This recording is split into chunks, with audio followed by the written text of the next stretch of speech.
gallery here in southwest France. As a watercolour artist, I paint all the time. I just enjoy the process of putting the paint on the paper. And the subject for today's video is just that, how to be bold with watercolours and enjoy the process. Looking through my portfolio, I've got several examples of experiments that I've done over the years, just allowing the paint to tell the story, letting the colours blend, applying different techniques, just enjoying colour. And that's what we're going to do today. I'm going to take you through different processes, different techniques that you can use to be imaginative and just enjoy that process. So come with me and let's paint. So as I explained in the introduction, I've taken these examples of different watercolours from my portfolio, which I've done over time. They've all been just examples of how you can use the colour and water to produce different effects. Purely experimental, really. So I'm going in this video to give you an idea of how I've created the different effects you see here. Some by adding clingfilm, as in the case of this picture here. Others just letting the colours combine, being limited with the palette. So we have Indian red and Payne's grey here, for example, just letting the colour run. Permanent rose and Payne's grey. And I want to run through these different techniques to give you the inspiration to have a go and try being bold with colour, just letting the colour and water do its own thing on the paper, and then you can decide how you can use the effect that you've produced. It's exciting stuff, so let's make a start. I have all my materials organised here. First of all, the choice of paper. I have 4 pieces of paper, different formats. If you're trying out and experimenting with watercolour and you really want to try to create different effects, it's good to have different kinds of paper. So I have rough grain, 300 gram Arches paper here, a piece of fine grain, and also this heavy duty 600 gram paper, again with a texture, and because I've had it so long, I don't know the brand, but I'm going to try it anyway because this is experimenting with colour and we'll just see how we go. I have my brushes ready to use, mop brushes to apply water and paint generously, natural hair round mop brushes, a hake brush for adding water first of all. When you put water and apply water onto watercolour paper with a hake brush, it doesn't give you a generous distribution of water. It will leave areas dry, and sometimes when we're trying different techniques, different effects, a hake brush gives us an interesting effect. So I have that here to use. And then I have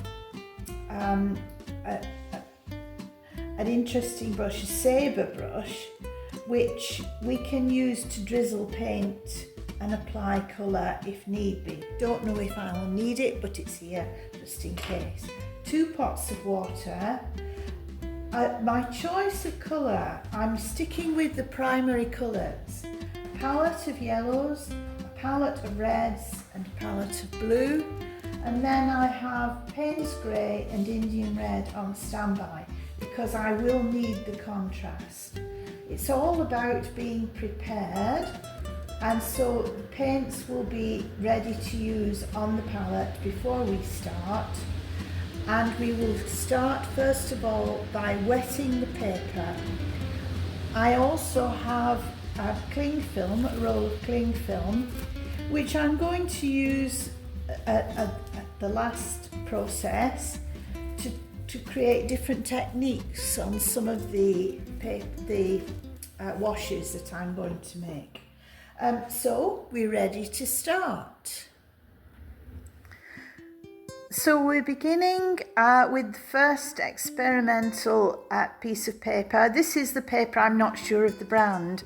I'm wetting it with the Hake brush in quite a random fashion. Because it's a 600 gram paper and thicker than we usually use, it will arch its back a little. And the first colour that I'm applying just with drops from the mop brush is yellow, letting it run. If there are any areas which still have surface tension and are dry, I can use the brush to break the surface tension, but basically I'm just letting it run wherever it wants to run. Don't be too conscious of the fact that you need to cover all the paper. Just let it do its own thing. The red is the next colour to go in. This is a combination of Permanent Rose and Scarlet Lake. Though the blue next, a combination of Windsor Blue and Ultramarine, and it's a lovely combination. The three primary colours together will produce all the colours of the rainbow. So I'm taking my cling film now and applying it in, it's creased and folded, and you can see from the light catching it that I have areas which are the cling film is touching the paper and other areas where it's raised above, and this will mean that I'll get different textures, especially if I pull it across the watercolour. The area is wet and so the pigment moves as I draw the cling film across.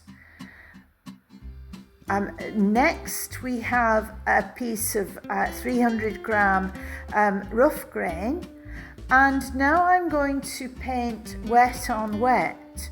So I'm wetting all the paper to a brilliant shiny wet, and this time I'm going to use my Payne's Grey Indian Red palette, adding the colour just at one end. Notice the paper hasn't moved in the same way as the thicker paper did. It's lying flat, and we can let the colour move, and it's moving freely. I'm not too worried about the fact that it's not covering the whole area. And now we spot the Indian red in, again in the same place. This is really working wet on wet, just letting the pigments combine. Now I'm thinking that perhaps I'll add some water to the same end of the painting and let it run down. Now, at this point, I think I did too much, and it's easy to do too much, to get carried away with the process. I want the water to run through the pigment, but it's not being that successful. I need that vertical trend, and so I'm taking some colour out now with the mop brush. We'll see how it turns out, but I have the feeling I've done too much with this. This is a very difficult process to judge, knowing when to stop. And if you are experimenting, putting colours randomly on paper like this, you'll soon find out. You'll get a feel for what is working and what's not. And I have my bigger piece of 300 gram arche now, And now I'm working wet on dry, and I'm putting on the Payne's Grey very generously with a large mop brush and spotting colour in as well. I think this is my favourite method of creating different textures, because now I'm going into the blue palette and adding Winsor Blue green shade and ultramarine to the mix. If you're working like this on dry paper, you have to keep an eye on the edge of the paint and not let it dry. So you'll notice I'm working along the edge with the colour and not leaving it too long before I revisit with either water or more pigment. The key to this technique is to keep everything shiny wet all the time and to apply a mix of colours and water as well. The water will try to flow into the darker pigment and give you some lovely effects. And now I'm going to the red palette, a mix of Permanent Rose and Scarlet Lake, which will run into that darker colour. Just encouraging it to run a little, and you see everything is still shiny wet, so there are no harsh edges, no dry areas at all. More blues and more water. Just have fun with it and let it run. So long as you don't let any of the bits dry out and you don't go back into it, if it starts to dry, just work along that wet edge. More Payne's Grey now, just to balance up the distribution of colour. I have no subject in mind. This is just a random application of bold paint. And now I can let it move a little, and that looks very interesting. We'll see how we go when it dries. Now the paint is dry, and I can remove the cling film from the first example that we did. It's quite easy to remove. Just take it off and we see the different textures that are left by the cling film attaching itself to the paper and creating different shades of colour. They always turn out different, no matter how many times you use the same paper, same paint, the effect is always different, which is part of the interest and the joy of it. And so now we can return to this and add more contrast, more colour, just as I've done in the two examples that I have here. Same thing. We've gone into the areas created by the cling film to give us interesting texture. So I'm going to do this now by taking my liner brush and just adding colour to the edge of the shading, just following the line like this. This has a slight blue tinge to it, but we seem to have more blues and yellows. I want to add a little bit of pink to that, maybe going with the blue.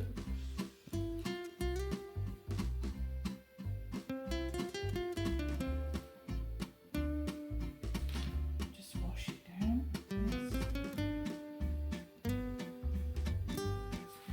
And you see how it emphasises the shape. It's an interesting and relaxing thing to do, and once you've kind of got it worked to a point where you're happy with the result, it can be a watercolour in its own right, or you can use the effect, cut it up and make greetings cards or whatever. The purpose of this video is and has always been to help you to free up your idea of using bold colour and creating effects without really having the constraints of producing a picture at the end of the day. It's to help you with finding out what the water and the colour can do together when they're put together and left to create effects on their own, just with a little bit of movement. And so I'm going to leave this particular technique now. You can see how we would carry on, just adding colour and consolidating the shapes that we've made by using the cling film. Here are the other two examples of the paint applications we did, both dry. On this particular one, we left the paper dry and added the colour, so we were working wet on dry, putting in the light, adding water and lighter colour so it would run into these areas. The effect is really dramatic and can be used for skies, stormy skies, and in fact this particular image could now be changed and added to give us a landscape, and really we can turn it always to see which is the best format to use. Alternatively, the other one that we did was wet on wet, adding Payne's Grey, Indian Red, Burnt Sienna. I'm not as pleased with this. The colours have run together too much, but when you're working wet on wet, this can happen. I do, because it was applied vertically, as I hope you remember, we could go to the point of taking out some of the colour now with our acrylic brush, just damp, because this combination of colour would move readily, and you can see with just a very light application of the brush, we can start to use this combination to create shapes just by moving the pigment, and that's a possibility. But you do see the difference between the two techniques, and it's all about experimenting and trying different colour combinations to see what you like and to see what fits in with the subject of your painting. But the important thing is that applying the paint generously and boldly gives you the opportunity to create different effects which will help you to give you confidence in your painting. Thank you for watching my video. We're left this time not with a finished painting, but a whole variety of different paint techniques and effects and colours. And this has been the purpose, just to whet your appetite and encourage you to try these different ways of applying paint on watercolour paper. I hope it's given you some inspiration. Please don't forget to like and subscribe and leave any comments you may have. Until the next time, bye.